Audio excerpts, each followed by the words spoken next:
ជំរាបសួរអ្នកគ្រូក៏មានឈ្មោះថាសូនីរ៉ាមកពីថ្នាក់ទី2ក៏គូសូមអានភាសាខ្មែរណែន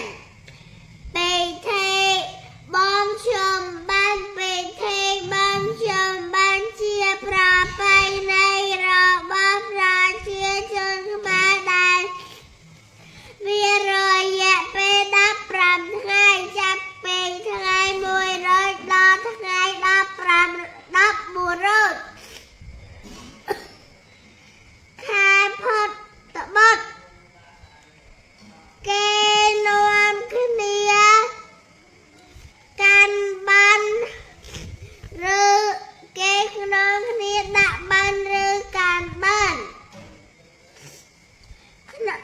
ក្នុងការកាន់បានអ្នកស្រុក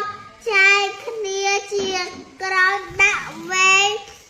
ធ្វើចង្ហាន់ទៅប្រគេនព្រះសង្ឃនៅឯវត្តនៅថ្ងៃទី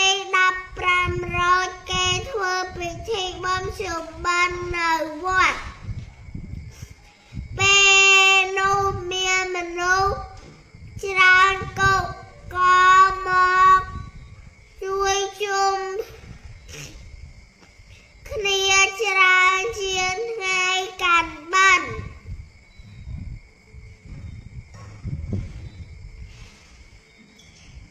គេបានយកចង្ហាន់នំចំ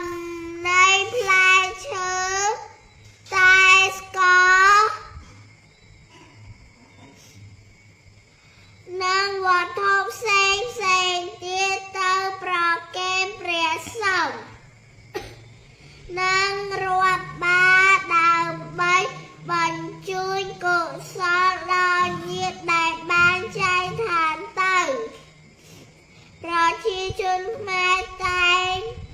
ធ្វើពិធីបន់ជុំបិណ្ឌយ៉ាងខ្ជាប់ខ្ជួនជារៀងរាល់ឆ្នាំជំរាបលាអ្នកគ្រូនិងមិត្តទាំងអស់គ្នា